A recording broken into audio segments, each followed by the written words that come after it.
Hi, welcome to episode 21 of the Crubcast. I am Chris Meekness fan. With me, as always, except when they're not, is Nicco. All hail buckets. Hi, Nicco. What's up, gamers? If you're in the audio realm, don't worry. He is still dancing every episode. It is an unbroken streak. To my left, I have Brody, aka Rack Rocks. Hi, Brody. Hey, this is gonna make no sense now, but that's okay with me. That makes even less sense for audio listeners who don't know your bit of putting something on screen every episode you're on. This week, if they're missing that, then they should be catching us on YouTube. YouTube at Crub That is Official. true. Wow. Yeah. I guess for audio listeners, it is the stoner Otzel from last time, but he has the Joker head tattoo and hair. I thought that was Post Malone's like what is it? Barbed wire tattoo. Because originally this episode was going to start with a little diatribe about which animal would most enjoy 2019's Joker if it could process cinema. But then we decided we should actually talk about something else. Because Justin, J-Tard9 joined us last minute. Hi, Justin. I'm here now. It's been a while. It's nice to see everybody. I haven't been on an episode of this podcast in a very long time, but if you've been watching all the side stuff, you have not missed me. Yeah, that's true. I haven't been. I don't remember you anymore. Oh, thank God. Well, I listen to all content that Crub puts out. I don't do that, but I listen to most of it, though. I do listen to the show every week, even if I'm on it. I see. I was say, okay. I have a funny one. I only listen to the stuff on the channel. I don't listen to the Patreon stuff because I don't pledge enough to the Patreon to get it. Yeah, see, I feel like I've been a part of most of the Patreon stuff, so I am kind of there already. So I'm kind of forced to listen to it at a certain point. Yeah, this is true. Yeah. We're our biggest fans is what I'm getting from this. Exactly. Yeah. Well, I am. I don't think we understand how healthy that actually is to steal a line from Ted Lasso. Which is something you can listen on the Patreon. That is true. We'll shill that later. But we were talking on the pre-show about stories from high school and schooling and all that kind of jazz. And we kind of just were talking about it. And the pre-show ran long, and we all just realized this should just be the topic for the episode. Yeah. So here we are talking about school during the episode. Yeah. But I would watch one with a wombat. I think the wombat would really get the part where he kills everyone around him and is really sad for no reason. I would think that... So horses are terrible, terrible animals. And the horse Joker would be the what is happening now watcher every 5 minutes. Like, what's happening now? Why is that happening? Right, but like the thing is, the movie is so pessimistic that the horse would be the only thing that could possibly match that. So that's my opinion, unless there are any more pessimistic animals than a horse. I just appreciate that you went into talking about the Joker without actually talking about the Joker, and I really like that. Well, that movie... I was really excited to say that I've never seen the movie. And neither have I. It's a depressing movie. Don't watch it. Anyway, I was so excited when this turned into a 3-man pod to be able to come in and say, "Yeah, I've never seen the movie. That's the topic we're talking about." that was going to be a really fun moment for me. See, but that's funny because you've never seen it. I've only seen most of it, and Chris has seen it. Yes. And I also have not seen it. So yeah. I was when I joined this episode with this being the topic, I was like, huh. Yeah. Well, but it was, I mean, and just to, there you go, Brody. For the audio listeners, Brody just put a desk in front of his little character of Daxter. It's backwards, but I couldn't find a good one that wasn't. No, that's okay. That's okay. It actually looks better because it looks like you're bullying me while I'm sitting at my desk. Yeah. Yes. It's like the one day he showed up to class. Mm-hmm. Yeah, Brody definitely seemed like a lunch money taker. Mm-hmm. For sure. Does Brody strike you that so way? Off base. No, I'm joking, but remember lunch money? Yeah, wait, did you guys ever get your lunch money stolen? I never did. No. I was bullied in different ways in more in middle school, less in high school. We had like a charge system right? So yeah, I like, think so did we. It'd be put on like your Similar. tab, so to speak, and your parents would deal with it or something. Yeah. For us, it was the other way around. Your parents would put money onto your card, and then you'd scan your card, and then whatever your parents put on there is what you can spend. Fancy. Okay. Yeah. We also had a thing in middle school where, for some reason, there was a bodega, which, if you're not from New York, a bodega is a deli. There was a bodega down the street from my middle school, and they sold, do you know the Sour Power sour strips? Not the ones that are straws. They're like flat and they're gummy strips and they're covered in sour candy, like powder. I might know them if I've seen them. I know like the sour airheads. Is that what you're thinking? Like something they're like that? kind of like that. Their logo is like a cat that is like puckering and like their head's exploding. But basically, they'd come in strawberry flavor and then they'd come in rainbow flavor with a bunch of other flavors, like all on one strip. They were basically like the cigarettes in a jailhouse in our middle school. They basically were used as currency, and you could also buy them from people. Yeah. So like people would go to the bodega and buy literally a box of these sour strips for $20. Then they would bring them into school and have them out of their locker and sell them to people for $1 a pop, which there were way more than 20 strips in a box. So people would just make a bunch of money off of that. And so when one time I bought one from one kid, I would then get 4 other kids that were like, yo, I got sour strips in my bag. You want to buy them? And I'm like, I don't want to buy any. I bought one already. I don't need more. I always love the racketeering stories.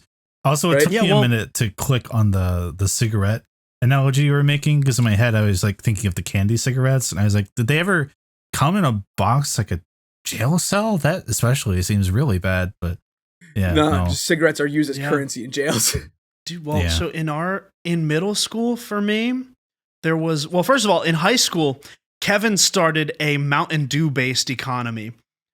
And you know what? I mean, I don't know if I should let him like tell this story himself, but like from my lens, he probably has more details about it, but from my lens, he would always just bring in like a case worth of Mountain Dew and sell them to people because there were no other better places to buy beverages in our school.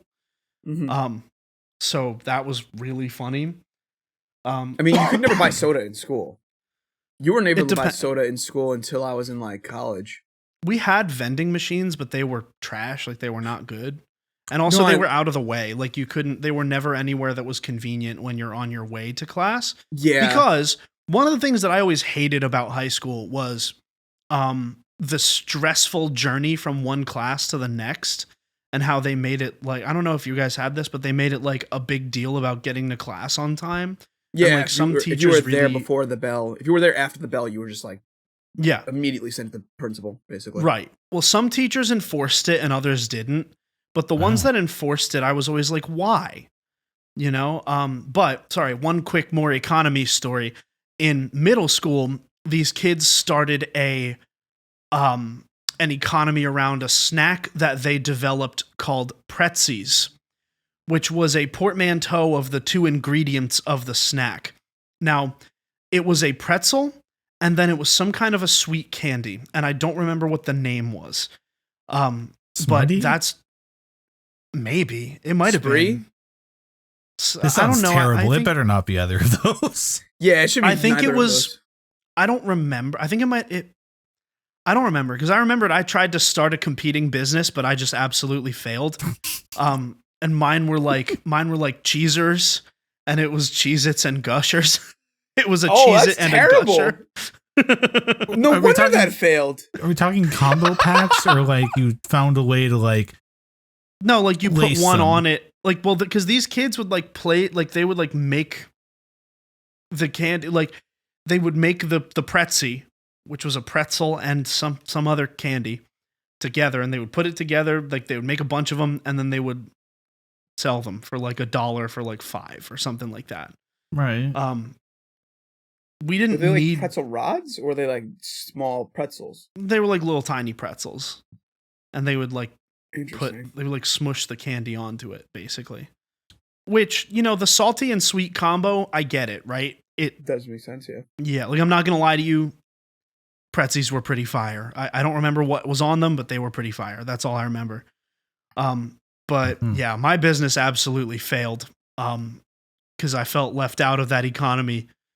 And so I had to capitalism. Yeah, right. So so I made an inferior product and got liquidated from the market. I like the idea of getting liquidated is just that you stopped doing it. Yeah, well, well, we liquidated the investments, and by that I mean I ate the Cheez-Its and I ate the Gushers. It's even better. This is why you have an MBA, really. Like, that was just a seed planting right there.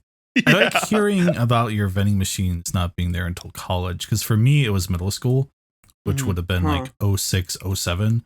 Yeah. We explicitly had the Sobe drink machine. Shout out to Sobe, right? Yeah. You were cool if you got a Sobe. And then there was just a Pepsi machine. So, West Virginia for you. That was very healthy, very good. If you got that, you were also cool. I remember just always looking at them and like, even as a big boy, right? Back then, always basically at this point, but yeah, I was just like, that doesn't seem good. That shouldn't be here, but it sure is. Yeah. Well, my parents were part of a small business at the time that was an energy drink, basically through my middle school years and most of high school. So the easiest thing for me to have access to always was this energy drink. So usually I was strapped with it, but then they sold the business somewhere near the end of high school. And I didn't have access to it anymore. So I was, needless to say, I was very thirsty my last year. Not metaphorically, I was actually thirsty. The idea that you just went without anything. You're just I don't have energy drink anymore. I mean, he doesn't drink water, so like... He doesn't drink water. He only drinks water with stuff in it. Yeah, I only drink either flavor or like carbonation. So eventually I found that I like seltzers quite a lot. Like not hard seltzers, but like seltzer. I do like hard seltzers, but like, we would drink, I would drink, like they had like Wegmans seltzer. And that was very good because it was just fizzy, but without any of the consequences of drinking soda. Of course, yeah. And so I do still fancy me some seltzer, some sparkling water. But my family ended up moving to Pellegrino. So we literally, when Childish Gambino dropped, because the internet, with the classic bar on the song The Party that says, we got bottles and bottles and bottles of Greeno. That applied to me. That one was a relatable bar for my time in late high school. Pellegrino is a drink, right? Yes. Yeah, Pellegrino is the green bottle of seltzer sparkling water. Yeah, sparkling water. I haven't partaken, so I was like 90% sure, but I wanted to check. It's a lot like seltzer, but it's like less. They call it like mineral water. It's a lot like seltzer, but it's less carbonated. So you do have to kind of chug it a little bit, or else it just becomes flat. I see. And the same thing with a Perrier, but Perriers go out way quicker. Perriers burn bright and burn quickly. Whereas if you get a can of just like store brand seltzer, it lasts quite a long time with the fizz. More like a soda type of experience. So you really weren't drinking much in school then, huh? I suppose not. I didn't start getting hydrated until like last year. You can't just say that. You were drinking things, just not. He's getting all his liquids through like the juice on the steak, Right. Well, I was drinking for sustenance, but not necessarily for enjoyment. Or not necessarily for health. Where I found recently that being hydrated helps my mental health quite a lot. Being hydrated and getting a solid 7 to 8 hours of sleep every night has helped my mental state very much. And so I'm with you in saying this. This isn't a judgmental phrase, but yeah, people sure are right when they say those things, huh? It turns out it's almost like it's good for you. I don't know. No one ever tell me that. These motherfuckers out here trying to peddle water like it actually helps you or something. Taking a walk's bullshit, though. That's not real. Don't take walks. Just sit around all day. Yeah, that's true. I had a good time. Yeah, man. Oh man, dude. Well, high school was a weird time. Like, if you could describe your high school archetype, like, what were you? So Brody, you go first. Oh, I'm the worst one to start this with because I killed 3 of my classmates and I got away. God, no, it's funny because like I thought maybe it was an American thing, but I've talked to other Canadians since leaving high school that have gone to other high schools, and it does seem to be a thing where there'll be like cliques and stuff like that. But my high school like didn't have them. There wasn't like, oh, this is the jocks, the nerds, the goths, whatever.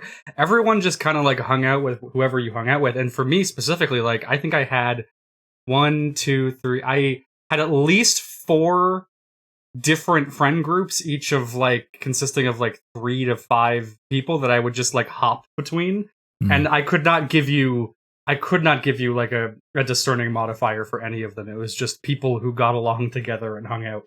You're the main character. That sounds Canadian, for sure. It might be a self-fulfilling prophecy with us, right? Because all our media is so click-focused here in the States. That or you just went to a weird school and you were lucky. Either yeah, way. That's what I got. I'll go last. But Justin, who were you in high school? Until senior year, I was the loner. Naturally, I didn't really talk to anybody. Naturally, because I went from because he wasn't famous yet. I went from public school in middle school to private school in high school. Right. That sucks. That's the worst movement to make. But the private school I went to had a middle school attached to it. So a lot of the people going into 9th grade had been going with the people that they've been going to school with for the past 3 years. So they were already friends. I'm the new guy. I left all my friends back in my hometown. And I was just like, well, I don't know what I'm doing here. You're just wandering the halls like a specter. Like, has anyone played Fire Emblem: The Binding Blade? You wish I had played Fire Emblem before I was in that age. No, I didn't play Fire Emblem until I was like in 11th or 12th grade. Oh, man. But okay, so it was a result of the bullying. Got it. Yeah. So when I got into senior year though, I was like friends with everybody. I don't know what happened, but like a switch flipped. Yeah. And I was just like talking to everybody. And I was like, huh, strange. All right. Makes sense. Because it went from I didn't have a table to sit at lunch to I would then have for seniors, you had like a senior lounge. And I was just in that senior lounge for both lunches because of the way that my schedule shook out. So I just basically ate lunch with everybody. Mm-hmm. But yeah, that makes sense. I mean, I think as you get more as you get more mature as you go on too, like people start to be more open. Yeah, and I also just think that I had gotten bullied in middle school, so I didn't want to do the same thing I did in middle school again to get bullied again. Mm-hmm. And then I just realized, what if I just didn't care? Yo, and I actually just acted like a normal person, and that was it for fair. Me. Yeah. Chris, who were you in high school? I mostly hung out with the nerd dork types, right? We had a D&D group every Friday at the pizza place next to the school kind of deal. But I got along with everyone. I think being in theater and doing plays and fake high school, fake band, my senior year of high school helped. They just needed a fill in. So I played clarinet. So I bet a lot of people through there. Yeah. So by the end, I mostly hung out with the nerds and dorks, but everyone liked me, I guess. Yeah. Being a listener makes you inoffensive, I've found. That's true. So that is very true. That's fair. But also, you know what being a listener of Crub makes you? Oh my God, why don't you tell me? A good listener of Crub. Sorry, that's right. That was such a good segue, but I just was not ready for it. I was so lost in the world of what you're talking about. I was like, oh, what's it gonna? Oh, a plug. Right. Well, you know what? And you know what? You can, you know where you can be a good listener of Crub? That's right. At Crub Official on every single platform except for Twitch, which is at Crub_official, where we've actually been streaming these on YouTube every Tuesday, starting between 6:30 and 7. We usually have about a half an hour pre-show, so those are exclusive. We also have a post-show where we hang out for as long as we want. So come hang out at those, and also patreon.com/Crub. come give us a couple bucks if you're feeling it. And also, please throw us a like on the video. It's free. And I guarantee you by the end of the video, if you don't like it, you can take it back. And Crub.org is where you can find us on all audio platforms. I think I hit just about everything. Speaking about hitting everything, the things that Chris was saying. Yeah. I'd like to meet the person who sits through an hour and a half of this and it's like, I didn't like that. See you next week. Taking it back, losers. Well, I assume it would be some out of pocket thing that I would say that would turn people away toward the end of the videos. Usually, what does he mean? Carpets are useless. Dude, yeah, we talked about it on last week's pod. So if you're interested, it's coming out. So for our live listeners, it's coming out this Friday. For our audio listeners, it'd be coming out the following Friday. So, yes, we do a 10-day delay. So there's some incentive to catch the live show if you're ever around. Yeah. So who were you in high school, Nicco? Dude, my high school journey was so strange. In that I was bullied in middle school, but like in the Mean Girls type of way, where the kids like wouldn't let me. Justin is saying he had the same experience. I went to I did the opposite of Justin, which is why he's so much more famous than me. He went the correct direction. He actually did not. I actually think the way that I went was ideal for my personal life, right? Because when I went to Catholic school, all of the kids were kind of like bully and cliquey, and I was kind of feeble at the time too, right? Like I didn't have a sense of humor. I was very stern and serious as a child. Couldn't take a joke, all that, right? And so they took advantage of that pretty hard. And I was essentially the friend that nobody liked. So basically what that means was that I would go over there, like one of this kid's house, right? And he had a huge table full of Legos. And I'd be like, oh, can I play with this one? And he would be like, no, not that one. And I would keep doing that. And eventually, until I got to like the crappiest Lego, he would say, no, not that one, right? And they just like sat there and laughed and whatever, right? But then I switched schools to public school. And because I was so bullied, I found an opportunity to just just stop being bullied, to simply stop. And I did. And I became class president immediately.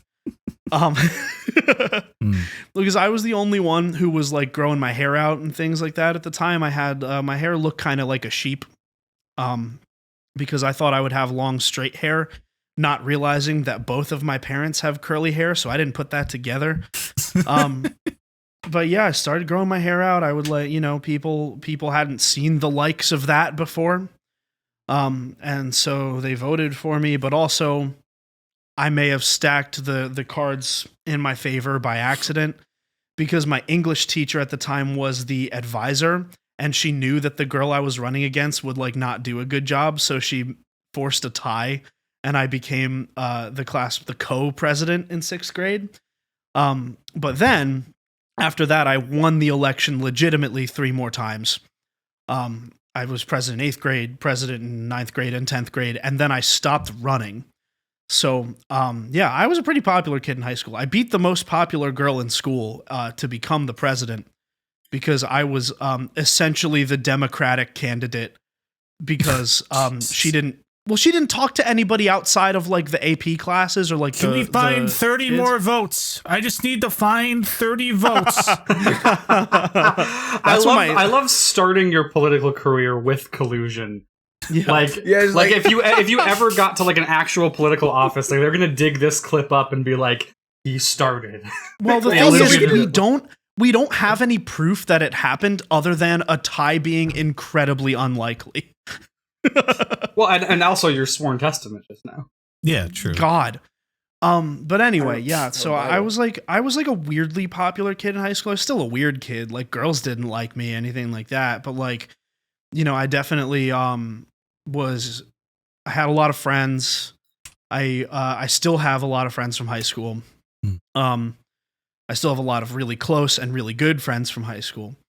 I ended up finding like my friend group, like to Brody's point almost. We didn't really have like those like archetypal groups, but I ended up being in band. My high school, and to Chris's earlier point, I did go to a weird high school in that the AP kids were the popular kids and the band kids were the popular kids.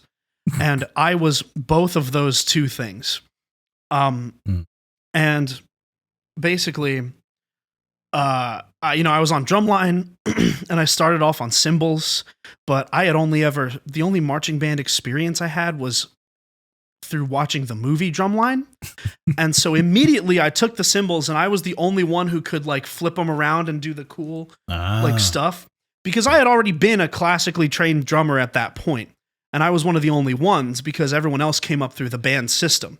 They were just as good musicians, some of them better, but I was probably the best on the drum line at that time, but my band director stuck me on cymbals to knock me down a peg. And so I took that and I ran with it. And so I was like flashy and like doing all this. Oh, and I had a ponytail in high school too. I don't know if I ever mentioned that. I had a ponytail. I looked like Claudio Sanchez mixed with George Washington. Because I always tied it back into the ponytail and it was like flat against my head and then the hair was like curly, so it looked like a powdered wig. Weird, very weird. Maybe I'll give you a picture for the Patreon or something. Is that what makes it look like a powdered wig? If you see it, you'll know what I'm saying, but I know that there's been edits of me in high school that we have made us that I've been in pictures with the founding fathers and did not look out of place. Okay. But yeah, we did do that. For a second, I thought. Sorry, for a second, I thought we were doing this in high school, and I was like, they were doing photoshopping you back then too. Sorry, please go ahead, Justin. Well, no, and then I guess it all culminated with my senior year of high school. I won my high school's male beauty pageant. So you are looking at Mr. Hometown 2014. Nicco is certifiably attractive. Literally won an award. There's a stamp on it. Well, yeah, literally so actually, has the sash to prove it. Dude, it was so stupid because they so you guys know that I haven't particularly followed sports until the past, I want to say 3 weeks. The past 3 weeks I've been getting a lot of sports content that's been actual good analysis that's been drawing me in a little bit more. Are you a Taylor Swift fan? Because that sounds pretty common. I have been a Taylor Swift fan forever. Man, Brody nailed that one. I was like, I did not know. He's like, you guys know the last 3 weeks. I was like, I have no idea what he's talking about. Actually, though, Taylor you Swift, might be right. Of course. I did make the Taylor Swift cover recently. So, she was just at the Chiefs games because she's dating Travis Kelce. Right. Who exists apparently. Yeah, man. They asked me in high school in the male beauty pageant, if there was one athlete that you look up to for what reasons and why do you look up to them and, and how do they influence your life? Right. And I only knew one athlete at the time. I knew one athlete's name. That athlete, Johnny Manziel. Johnny Manziel. He's the failed quarterback. So at the time, he was still in college at Texas A&M, and he was like really good at college football, which is not a sign of being good at NFL football in any way, especially for a position like a quarterback where the game is just different and it's a very tactical thinking position. The man doesn't know how to think. We all know that.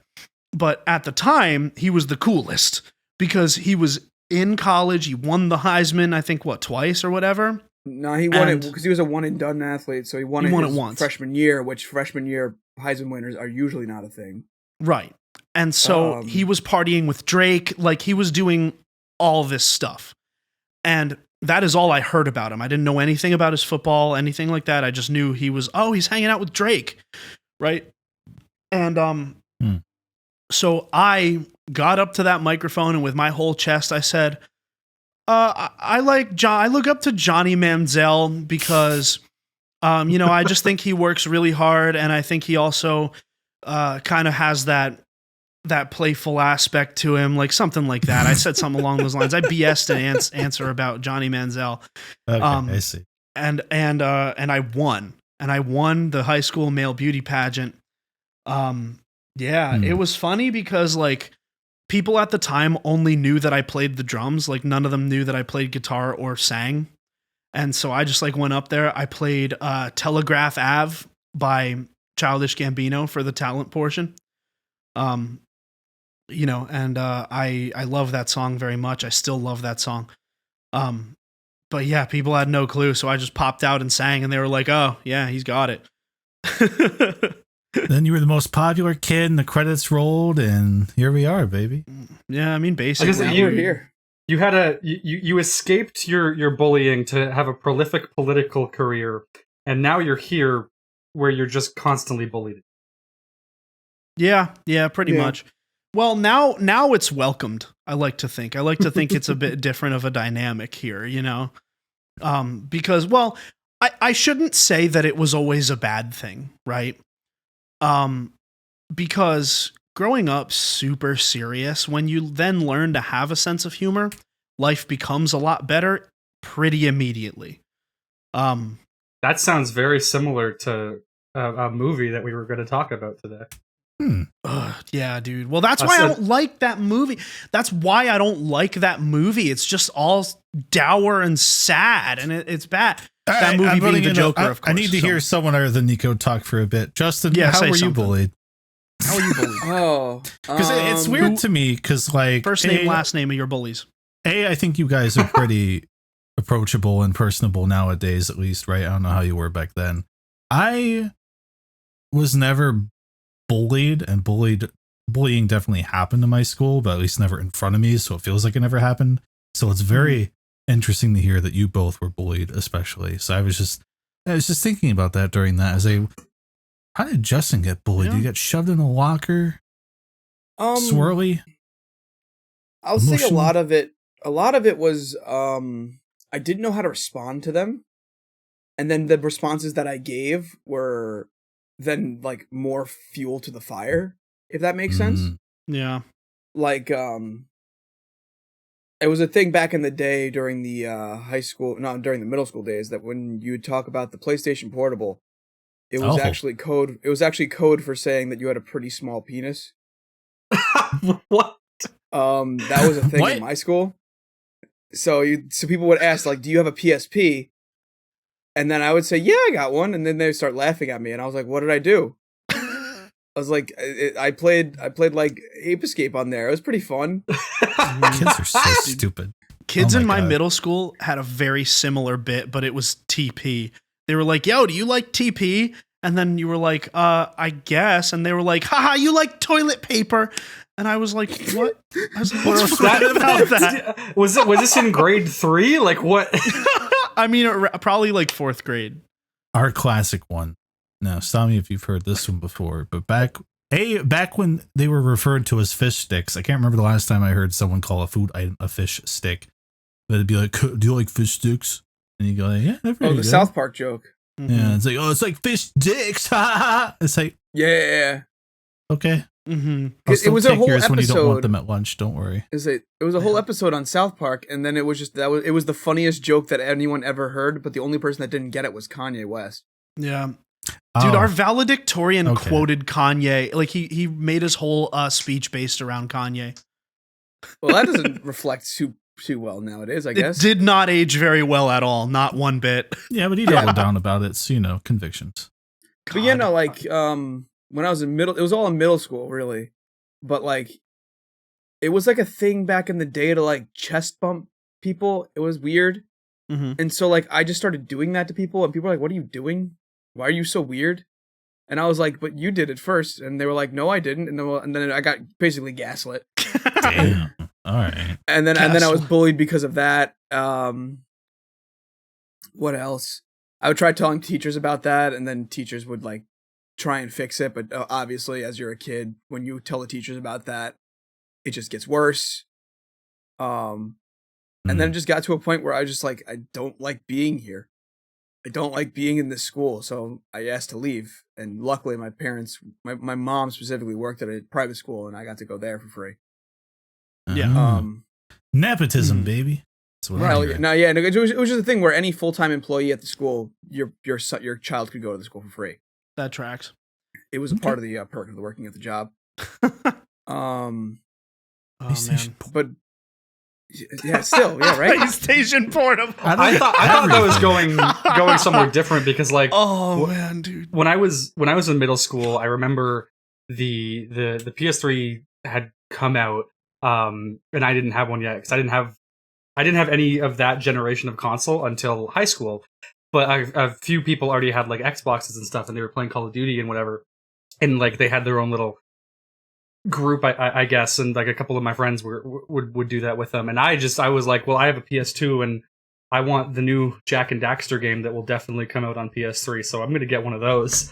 And cool. I was like, it has Ratchet and Clank, I gotta get. And anyway, I told my friends, I was like, yeah, I want to get a PS3, and they go, oh, why not? Like, not an Xbox, like to play like Call of Duty and stuff, and then they go and they find like, I remember him being like the biggest kid, right? Like he's probably at the time like not that big, but like when you're in middle school, you're like, that's he hit his growth spurt early or whatever. That's a big guy. And they go over to the biggest kid and they go, tell him what you told us. And I go, oh, I want to get a PS3. And he just punches me right in the gut full force. He was trying to help you. He's like, your parents gonna have to get a second job to afford it. Didn't you watch the E3 conference, you little shit? I bought it with my own money. I told that story on the first episode of Crub. He did, actually. So he wordlessly gut punches you. Yeah. He and then he just walks away. Kids are so stupid. What does any of that mean? I don't know. What enraged this man? I don't know. He ate ketchup sandwiches for lunch. He ate ketchup sandwich. Dude, there was a Canadian kid. thing to do. One of the things I hated about middle school was that they didn't stratify the classes. Did you guys have that same problem? What? Like where in high school they had like levels where there was like below basic, and then there was college prep, which was like the middle level that most kids were in, and then there was advanced, and then there was AP. Or honors and AP. It wasn't broken down that much. It was like just two different levels, but basically, yeah. Yeah. Okay. So in middle school, we didn't have that, and the less motivated kids would often disrupt the classes, and all I was there to do was learn. I see. Just get it done, kind of thing. Mm-hmm. Yeah, like I just wanted to learn stuff because I was like, oh. I think I had the foresight to realize that like I need to know at least like basic skills. And so I ended up paying attention a lot to that kind of thing. But also I think I also thought that if you didn't do well in school, you got the cops called on you and you got arrested. That's not too far off, I guess, with like truancy and stuff, right? Where that does become a police issue, I think, at a point. So that's funny at first, but as I thought about it, I was like, you know what? No, I could see it actually. Is that like a real, like the whole like Ferris Bueller, like a kid skips class and like there's just some adults that are so concerned about it they go looking for them. Is that a real thing that happens? Depends on the kid. Depends on the kid and how often it happens, maybe, right? Like if you just miss a day, it's like, oh, they're not here today. Whatever, Yeah. Maybe a little exaggerated for cinematic effect, let's say. Yeah, but I'm squeaky clean, dude. No crime. You admitted to collusion. There's definitely like a little crime. No quid pro quo. Well, I mean, crime being illegal because of it's the rules versus crime being illegal because it's morally wrong. That's a whole different conversation that we're about to get into live on the Crubcast.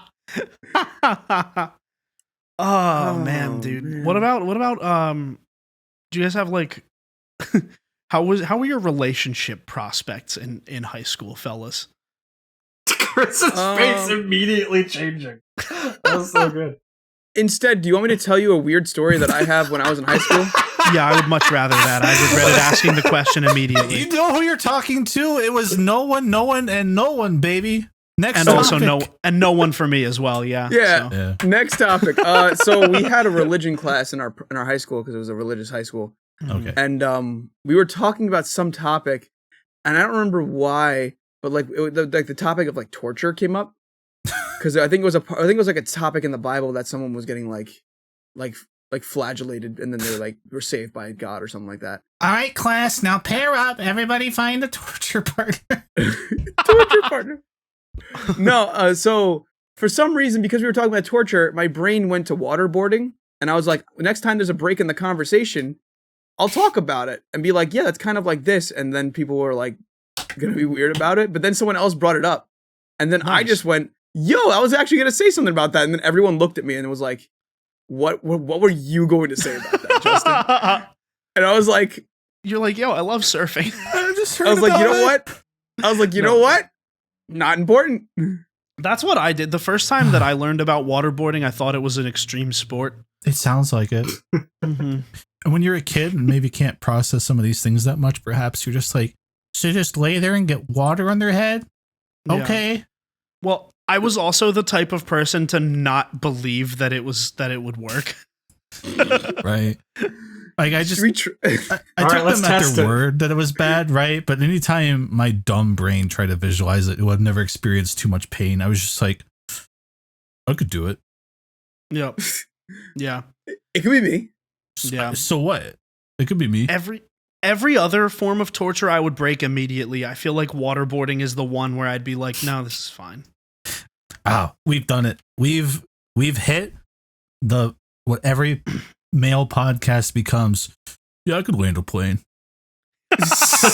Well, no, so Griffin and I could do it. So one of my friends and I were talking about Formula One recently, as we watched Formula One races together. And both of us have the primal instinct of like, yeah, I think we could do it because my dad drove a race car for quite some time. And so I'd have like a good teacher and all of that, right? I thought you were gonna say like it's innate, like it's a learned skill, like an animal that knows how to walk. It's like the Gran Turismo movie. For him, he believes it's innate.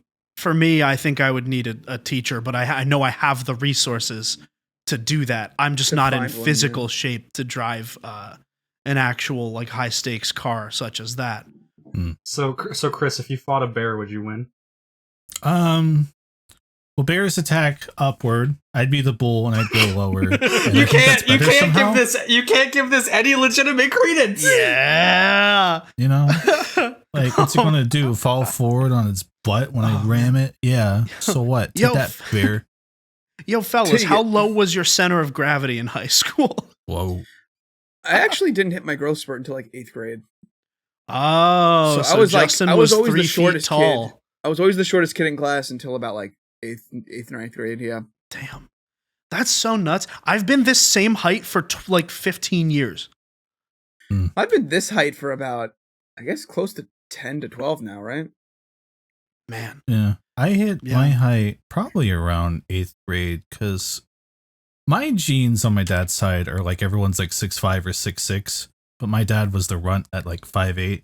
So I flattened out at like 6'0".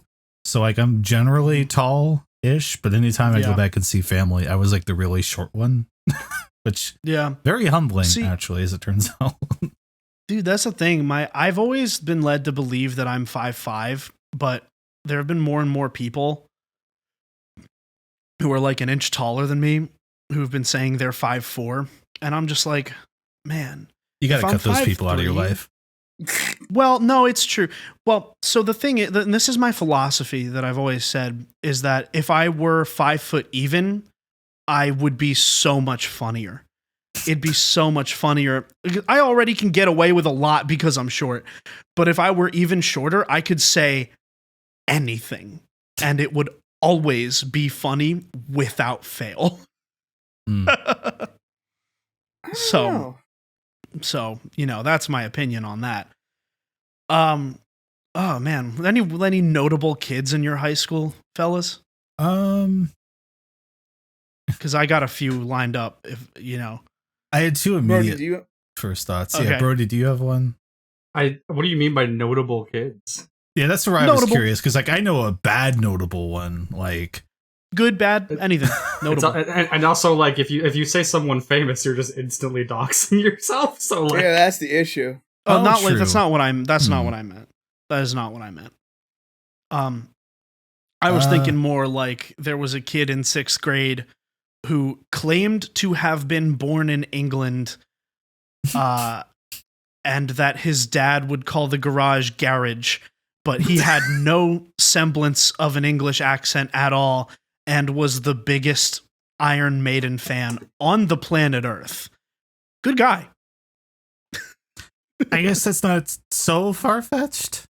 We had I think I've told this. I think I've mentioned this before on the Crubcast, but we had a couple of trenchcoat kids. Like there was a trenchcoat guy and a trenchcoat girl, and they were a couple together. That's great. Oh, I love it. Oh, for every trenchcoat guy, there needs to be a trenchcoat girl as his number 2. Do you know if they're still together? I hope so. I really hope so.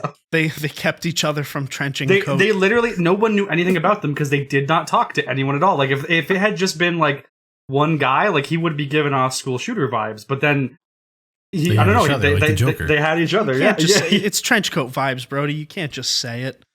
It's kind of like the Joker, baby. The Joker, baby. Like the Joker, baby. We had the equivalent of that in that it was the weirdly aggressive guy with camo pants that didn't go to his ankles. That type. Right. He sat behind me in driver's ed. Always knew him as the weird kid. Everyone knew he was the weird kid. Eventually, he was like, well, I'm just going to make a bomb and take it to the elementary school I live near. Thankfully, he was foiled before that, but now I always think like, I sat in front of the guy who tried to bomb an elementary school in driver's ed. That's weird. Speaking of bombs, that actually does remind me of a story in high school. We always had for a while, we had bomb threats. So, one of my friends was like 2 years older than me. We were in a band together. And he was like, oh yeah, back like a couple years ago, like when I was a freshman, like they always had bomb threat Tuesdays. Like there was a bomb threat every Tuesday. And then like it started restaurant special. Well, and then it started happening to us, like I want to say my senior year or maybe my junior year. I don't remember, but they had bomb threat Wednesdays essentially. So there were just like we suspected that there was one kid who really didn't want to take one class because the bomb threats were always at the same time of day. And nothing ever like came of it. Like they never found anything ever. So, so it became bomb threat Wednesdays. And that was funny. We have I guess not necessarily the West Virginian equivalent, but it's making me think of a story where it was a big deal one day, it turned out. I think I was in sophomore or junior year, where a deer walked onto school grounds, and this was a cause for panic. I looked out at the Spanish class window, and we saw a deer walking around. And then, like a stupid, like, Looney Tunes cartoon or something, just like the principal and assorted staff members following it around, trying to shoo it out, but they kept shooing it further into the school grounds. And I guess the concern was that it would get jumped or frightened by some dumb kid and charge someone. Kick a kid, yeah. Which I guess is like understandable, right? Because our school was like boxed in, so like if it went deeper in, it couldn't get out necessarily, right? But it culminated in eventually hearing this PA announcement where it was, attention all students, you're going to be hearing a firearm being shot shortly. There's no cause for alarm. Thank you. And 8 seconds after the announcement, a very loud gunshot rung through the school. Oh my god! I don't think they were supposed to do this. And they shot that deer. Oh my god! Okay, let me clarify that. My theory is they shot the deer because this is a very big hunter culture, but I think they shot it in the air to scare the deer away. But this was in the midst of a lot of school shooting stuff here in America. So I don't know if like, let's just go grab our gun and take it in there and scare it away. I don't know if that was like the best response at the time. At least they warned us. But just every time I think about that, I'm like, plus our principal, the guy who shot the gun, he just sounds like Hank Hill, which made everything he ever did even funnier. So just imagining him running around like, we'll get that deer out of here, god dang it. Oh my god, that's awesome. So I was just thinking of that. It's like, they shouldn't have shot that gun. I'm also just thinking, like, deer. If they shot at the deer and missed, they're shooting at the school. Yeah, and shooting up in the air, there's still an issue with like the drop down, coming right? back down. Yeah. Mm-hmm. I feel for anyone who didn't hear the announcement. Because there's no way they didn't have a blank. You know what I mean? Yeah. No, hunter culture here is such a thing where I am like half certain they just knew someone who lived near the school and was like, "Can I borrow your gun?" And yeah, most likely. West Virginia. Man, that's insane. Jesus Christo. Justin, you got any notable people from your high school? Notable kids? I have 2 stories. One of them from college and one of them from high school. The one from high school that always tickled me was there was this kid who joined the private school the same year I did, so we were both new. And we had our first period class together was Spanish. And this kid would always, we had to have a uniform, and you could either wear a polo shirt or a sweater. This kid would always specifically wear the sweater so he could hide an e-cigarette up his sleeve. Nice. So he could just take drags during class. Nice. And I was like, you're actually 13 years old. What are you smoking over? What are you smoking about? How does that come together? And also, how did you get away with like actually taking drags in class? Like, because you have to blow out the smoke. Yeah, you would have wanted the smoke, and there was a scent, right? Like, they don't make. He wasn't just. Yeah, they don't. Yeah, they weren't as easy back then to hide. Yeah, and it was just like tucked in his sleeve, and I'm like, dude, he never got caught. Never, Nuts. no, Nuts. No one narked in this. No, I mean, I knew. He was the only. I mean, like, I was the only one he really told, and he was like, "Yeah, I just do this because I like smoking," and I'm like, you, man? I hate smoking, so I will not join you, but yeah, go for it. And then he left the school next year. Nice. I had seen that in undergrad. I never saw it in middle school. Yeah, it was in high school, like or high ninth school. grade. Yeah, ninth grade. And then the second one is someone that you know, Nicco. Freshman year, this dude would get blitzed on alcohol, but also be on antidepressants. Oh yeah, dude. Oh my god. So, he left one of our friends' roommate list then, so our friend just had this whole room to himself because this kid was so bad with booze. He would get blitzed literally every weekend. Yeah. Mixed with antidepressants. So we'd come back and just start like yelling at people. Yeah, and but the one that broke the camel's back was when he came back. Our friend had hung a mirror on his door so that way he could like check himself before he goes out. Yeah, I didn't agree with it because if you opened his door, you literally just opened it to a mirror. Mm-hmm. But like to each their own. Yeah. But he came back home from drinking one day, got really upset, and punched the mirror and cut up his whole hand and was bleeding profusely all over the floor. Well, it looked really cool though. So he did it. There were 2 incidents, and I don't remember which one came first.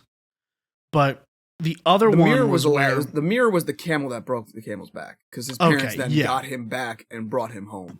Right. And they apologized. His parents came over and personally apologized to everybody on the floor.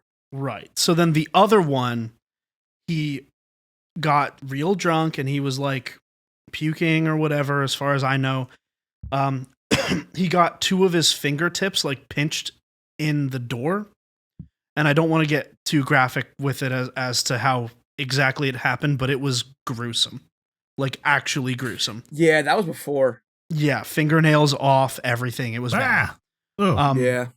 Yeah, and yeah, no, the dude was weird cuz I think he said that like some kids were making fun of him or something, or they like wouldn't let him into a party or something like that, cuz I remember I was also out drinking. And I got back at like 3 a.m. and campus security was just there, and I just walked straight into my bedroom and called it a night. Yeah, you just didn't realize anything. No, I knew it was there was caution tape I knew what was going on. We literally had yellow tape all over the place because it looked like a crime scene with the amount of blood that was all over the place. Yeah. And then I have another story, actually, now that I'm thinking about drunk roommates in freshman year. I almost had my roommate die on me. Oh, true. You did save his life. I did not save his life. I actively didn't save his life. Yeah, that's fair. He saved his own life. Yeah, so I went to bed with... I had a roommate almost die on me, because that statement was... Yes. I didn't save his life, actually, Nicco. I actively did not help him. And I feel bad about it to this day, but he's okay now, so I'm okay with it. Yeah. But basically, I had went to sleep at like a reasonable time because I was still a freshman, and I was like, I gotta be not like a delinquent because I'm away from home for the first time ever.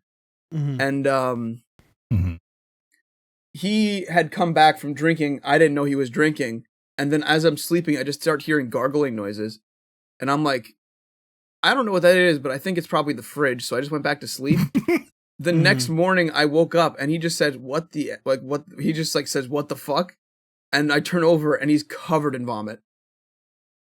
So the dude was throwing up in his sleep. And normally when you hear that, what you're supposed to do is you're supposed to get up and you're supposed to turn him to the side. So that way, if he vomits to the side. Instead of their airway is clear. Instead of vomiting up, and then you choke yourself with the vomit. Yeah. Right. And I definitely didn't do that. You pulled up. There was the one time. Problem. Actually, I have another story. Wait, Brody, what did you say? Oh, I said you pulled a Walter White on him. Yeah, you did. Kind of, yeah. Kinda. Oh my god. I have a story about another time that Justin Walter Whited. I have another time that Justin Walter Whited somebody.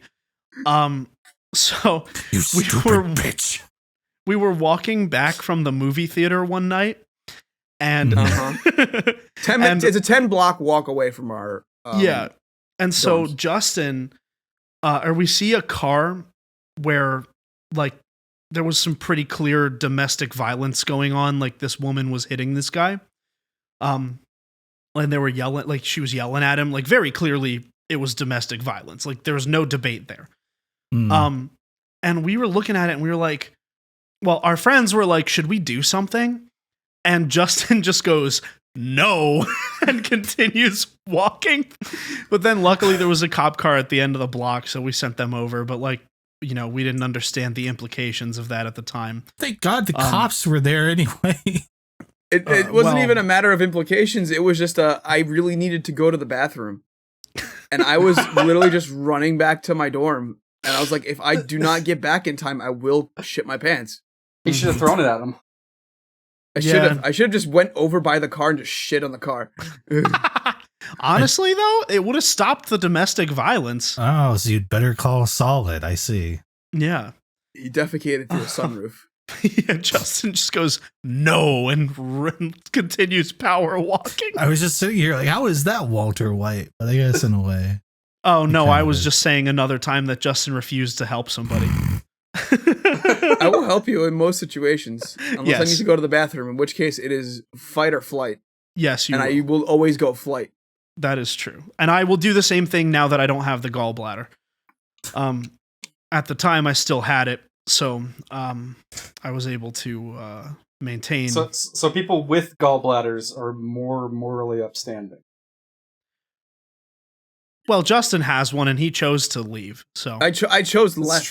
I chose to leave. Yeah, I still have mine, so I don't have an excuse like that. So I mean, between the two of us knuckleheads, like you're not getting any help until we've evacuated. So yeah. I've never been in that situation, so I guess I can't say what I would do. Yeah, well, hopefully I wouldn't need to use the bathroom, I guess. Yeah, I just don't need to go to the bathroom. Yeah, dude. I'm trying to think of like other. Well, okay. Did you guys have any favorite like teachers or favorite classes that you can remember? I actually wanted to check before we ended. Like, did you guys have a roster of really weird, eccentric, quirky teachers that felt like they were off of a television series? Or was I just especially yeah. Okay, that's just everyone? Yeah. Okay. Yeah, because so a lot of classes I would only go to because the teacher was just really weird, right? I could only look forward to going. Right. Just because I knew I'd get like another cartoon episode if I went. I liked my weird teachers. More in college than in like. I mean, there were some in like middle school, high school, but college was definitely where it got really like everyone's a character. Gotcha. Yeah. Because even ours like, oh, sorry, go ahead. Oh no, you're good. I was just saying ours were characters, but they were like very good teachers. Otherwise, there was only one that was a character that I hated. And I might have told this story on a pre-show before, but I'm going to tell it again really quick. Okay. She gave me a strike for plagiarism. She gave me a 0 on an assignment for plagiarism. Oh God. But really what I did was violate the Digital Millennium Copyright Act. So basically the assignment was make an image that represents the story that you read over the summer. I read 1984. I found an image online that was Big Brother is Watching, and I changed the colors. I tried to do some editing, and I got caught, quote unquote. I didn't do it on purpose. I thought I did enough to it to show that I had understood the story. But you know, I can see now with hindsight being 2020 that maybe was not the best representation, and also just stealing an image. So yes, I did violate DMCA. I sure did. But plagiarism, I did not try to claim it was my own. I believe I cited the source. Anyway, she wanted to marry William Shakespeare.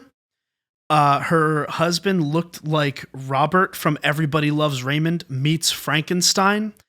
And Robert she was always the brother, said, right? Yes, Robert's correct. brother, yeah. Okay. Yeah.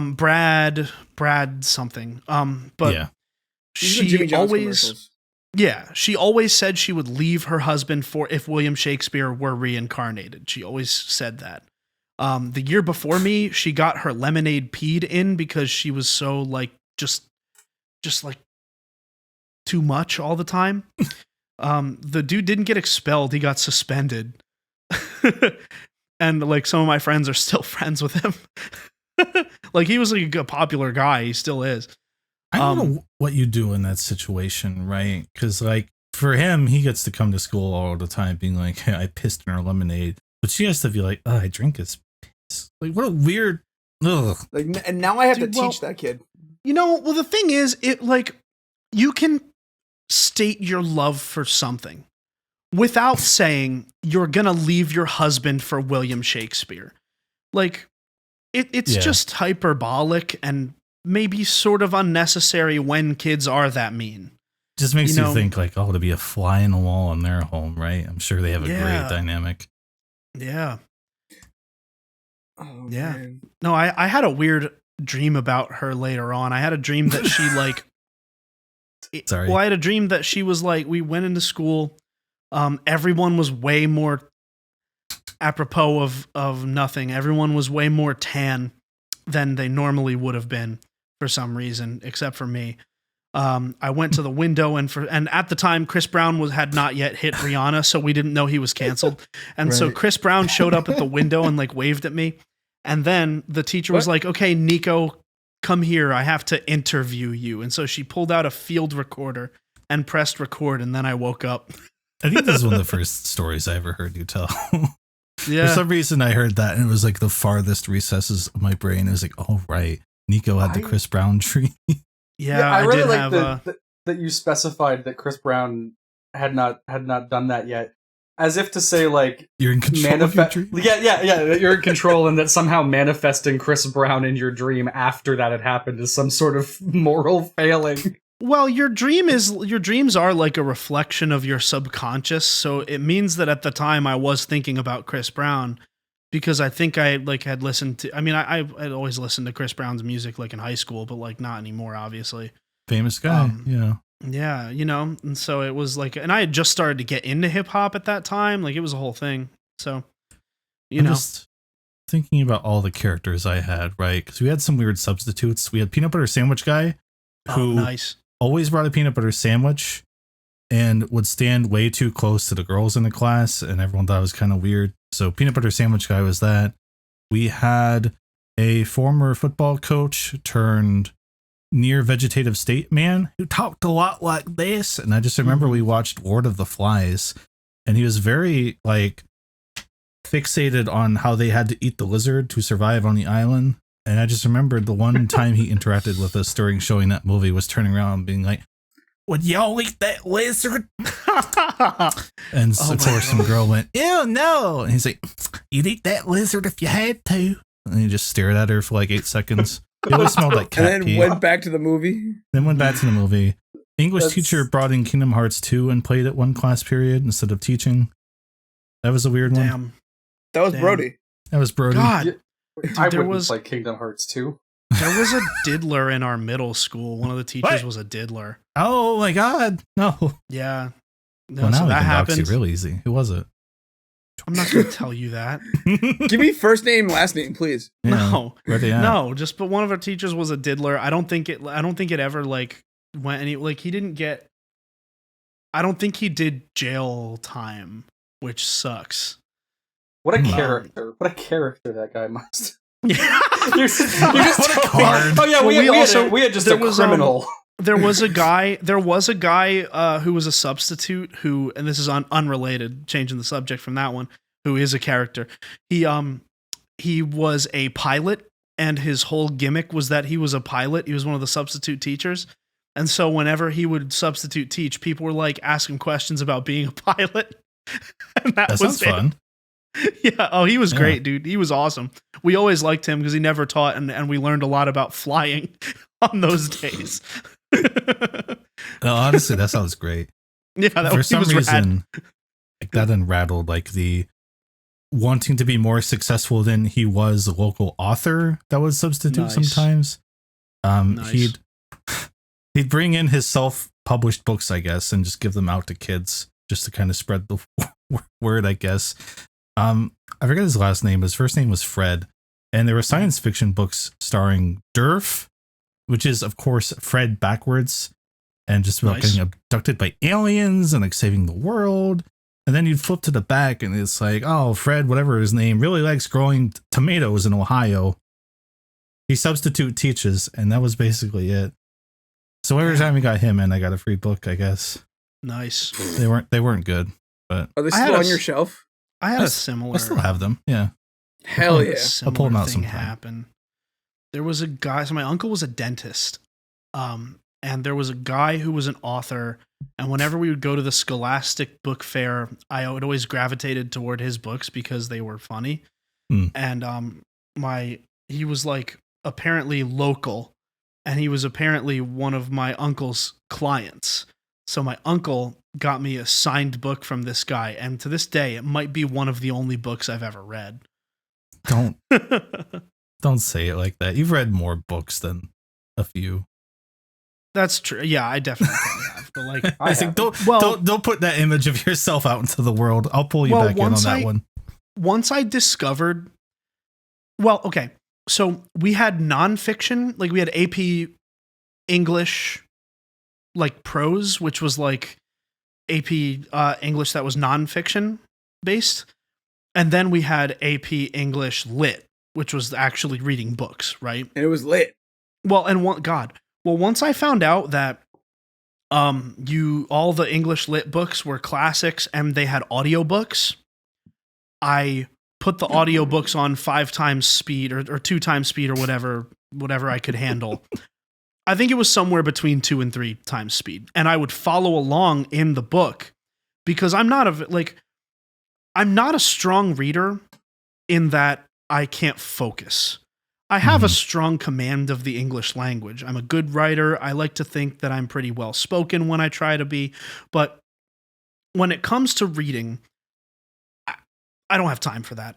I don't have the attention span for that. It takes too much of my mental capacity to read.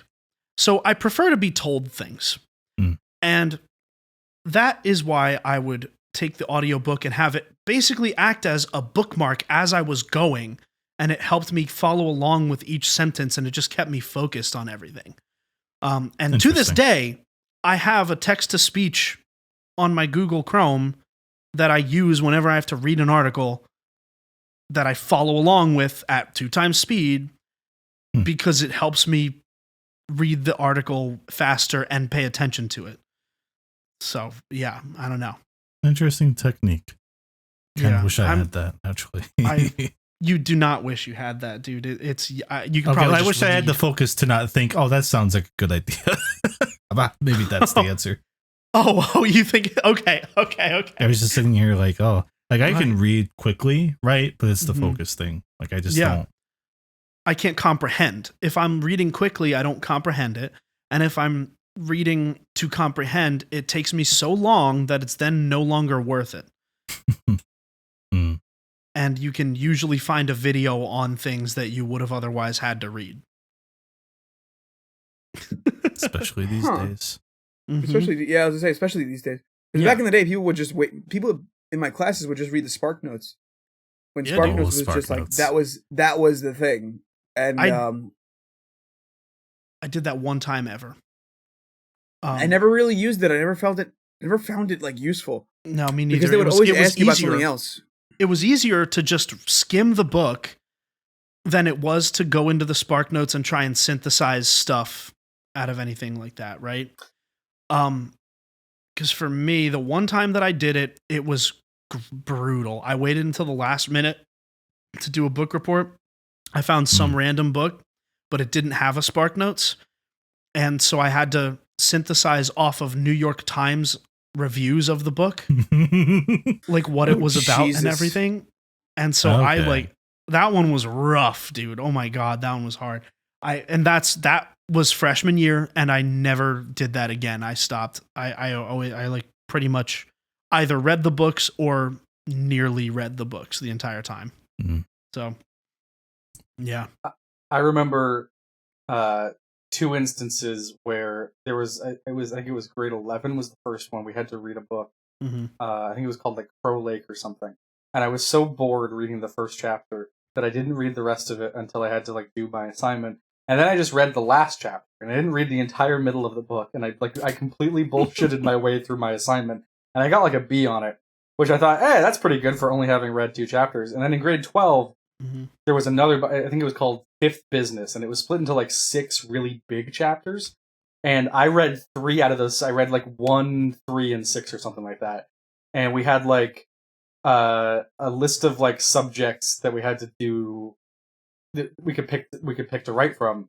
And it was, I think one of them was like, oh, explain how 3 of the women in this character's life had an effect on him. And I'm like, oh wait, I'm doing that one perfect because there was 1 woman in each of the chapters that I read, so I'm hitting the minimum on that. Let's go. Yeah. But like when I was able to actually pick my book, because in that same grade 12 class we had to do another one, and I picked Fahrenheit 451, and I read the entirety of that thing. I picked it because it was the shortest book available from the list that we were allowed to choose. But then it ended up being really like interesting because, you know, it's a whole futurist kind of dystopia, and that's kind of my jam. You know, very 1984-ish. Not that I've read 1984, but see, that one I did read. I did read 1984. I read Fahrenheit 451. It's the book burning one, right?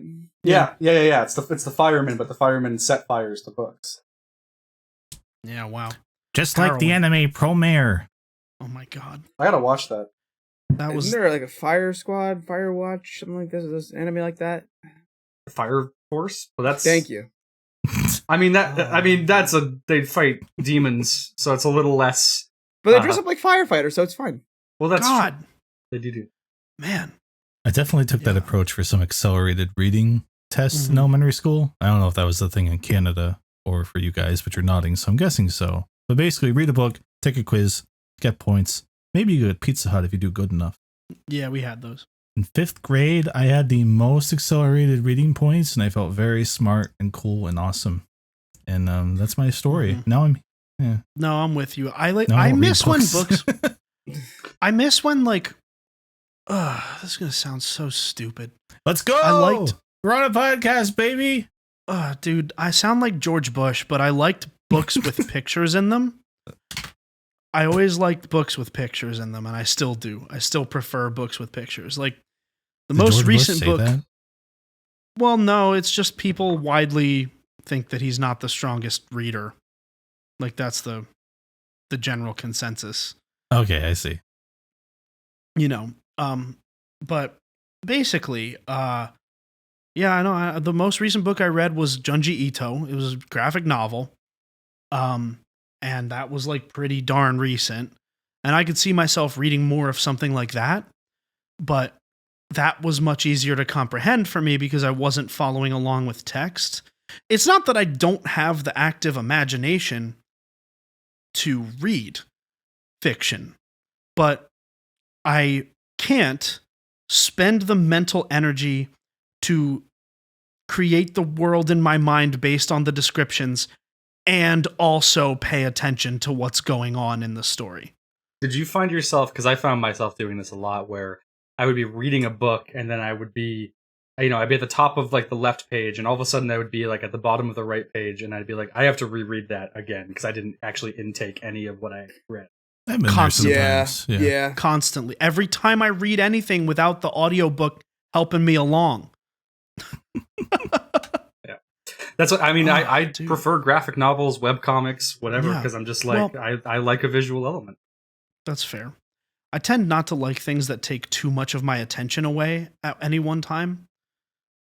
So, it's like watching anything or like playing it. I mean, you do things when you have 3 of them at once.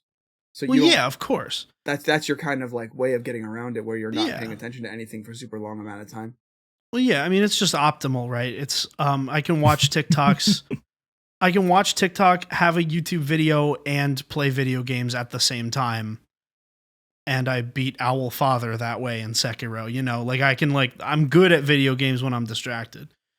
Because I'm not paying attention to like the pressure or the stakes or anything. But that's why I don't watch subtitled anime. Like if I ever watch anime, it's always dubbed. Because I can go and do something else and still retain the story. Yeah. I need to watch it. I need to give it my attention for me to really understand what's happening. Because then I'll like not watch it, and then I'll be like, "What happened?" Then I'll have to rewind it. So it depends on the show. It has to do something to grip me first. Yeah, so I mean, usual rule of thumb is you give it the first 3 episodes, and if 3 episodes like you like them, then you keep going. If not, then you drop it. That's why I liked The Boys, man. The Boys nailed their hook, and they just released the first 3 episodes of Gen V, which is the spinoff, and that also has a really good hook. So it is what it is. Are fellas, we feeling like we've talked about everything you want to talk about on this topic? Yeah, anyone else got anything from high school to bring up? I'm sure I have other things in the tank, but I don't need to right now. I could say a lot more, but we're pushing up on the edge here. I also think that it's a good topic, and we can always come back to it because I have more stories. We can always come back to it for sure. And especially like you get me and Kevin together, like he has more. He just has like the other perspective of our high school that's not me. So. But yeah, so we have our Patreon question of the week, ladies and gentlemen. If you want to write one of these Patreon questions of the week, visit us at patreon.com/crubofficial. We mentioned it earlier in the pod. Fuck. Let me do that again. Baby. Patreon.com/crub. Why did we do that?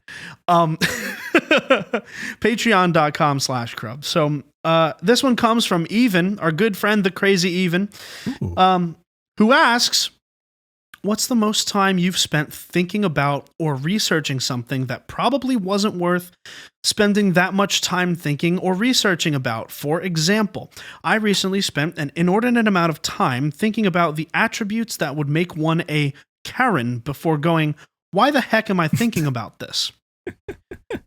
So, anyone want to start in particularly, Justin? I have a good one. It was something that worked recently, and that made me think about it for an extraordinary amount of time. When you get a bacon, egg, and cheese sandwich or an egg sandwich, does the egg usually come fried or scrambled? Say that again. When you get like an egg sandwich for breakfast, like a bacon, egg, and cheese or something, or like a McGriddle from McDonald's or something like that, does it usually come fried, and does it usually come scrambled? Scrambled. 100% scrambled. Yeah, I would think so.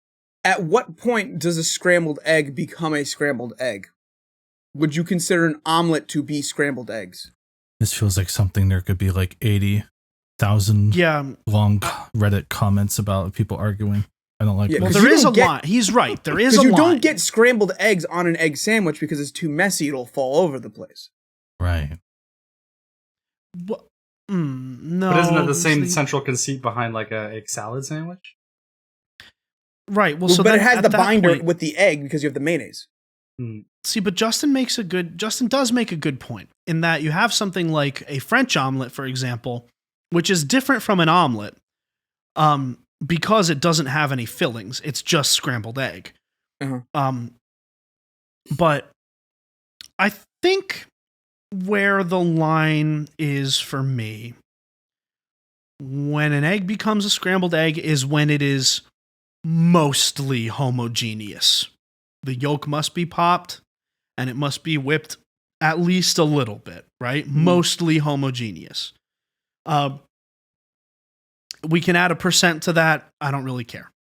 Yeah, but that's the most recent thing that has gotten me to actually think about it for a good amount of time, and then I realized it doesn't matter.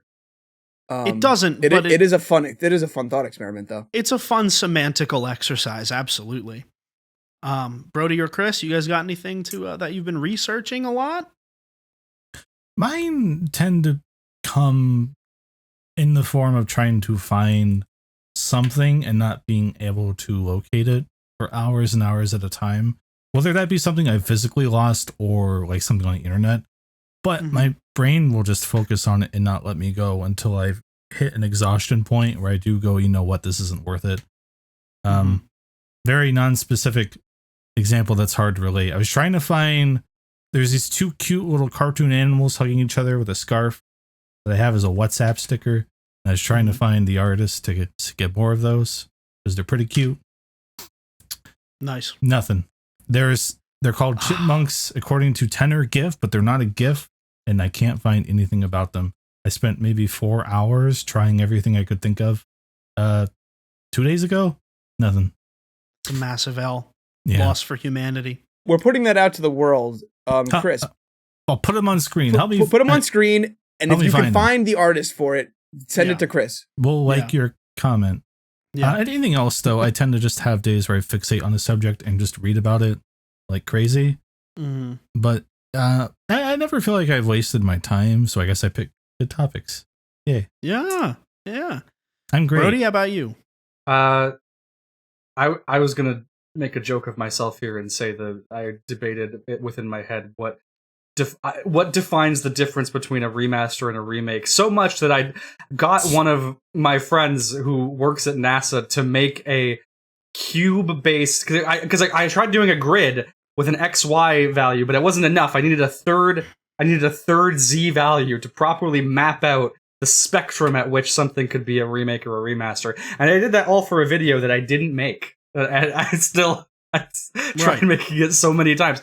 But I think my better answer is one time when I was a teenager, I spent an entire night reading the entire Sonic Wiki. Like the entire that's just thing. Necessary reading. There was that one night that Chris, you sent me a link that was something about Hunted P. That was like a whole blog about Hunted P. Oh no, that's about Dread Fox. That's prapthescammer.blogspot.com. That would actually perfectly fit this because that does not matter at all. But that's still one of my favorite websites. That was great. I mean, fun fact, Nicco. Yeah. Chris is actually quoted on the Hunted P page on the Sonic Wiki. Of course he is, dude. I am a citation. Of course he is, dude. They had a sign for him at AEW recently. That was Nishiki. No, it was this too. Don't worry about it. Yeah, I was talking about the FTCR sign, but anyway. Yeah. Oh, did they really? Yeah. It came from inside the group, so it's like, you know. Okay. Yeah. Well, yeah. So I would say mine. I have a few, but like, the one night I was at the club and I was really focused in for reasons. And I, reasons. And so this club was huge, and I went and sat on one of the couches because they had a huge couch section that was air conditioned. The rest of the club was kind of outside. It was like an outdoor venue. And I just sat there and I was like looking at information on the Internet of Things, which is, it exists. It's technology, baby. It's called the Internet of Things. It's actually just that. The name is self-descriptive.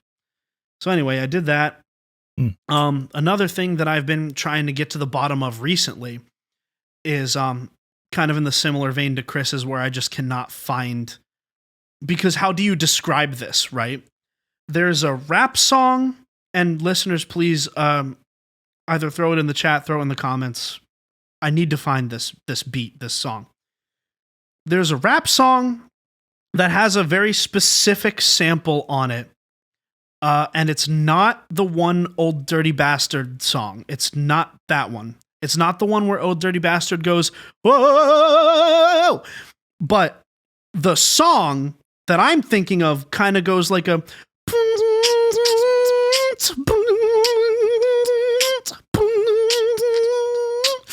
And it's like really like a hype beat. And it has the like... but then the...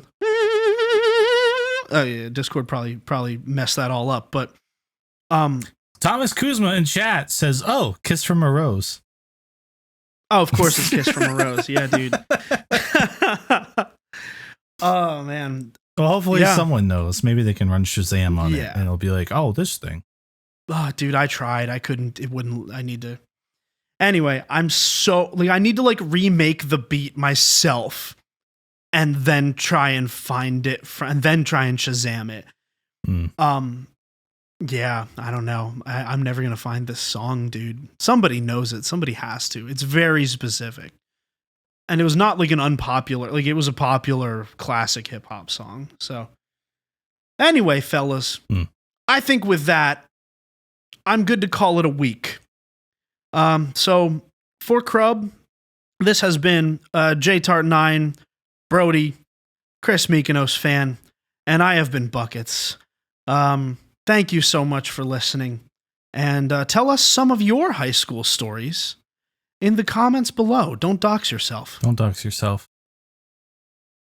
Unless you want to, but I don't want to. How many trench coat kids? If you do, we are not responsible. Did your trench coat guy have a trench coat? Did your trench coat king have a trench coat queen? You're either the trench coat guy or you live long enough to see yourself become the trench coat guy. I'm a trench coat queen. I'm a trench coat king with my trench coat queen. Bye, everybody. Please. Bye, everybody. Bye.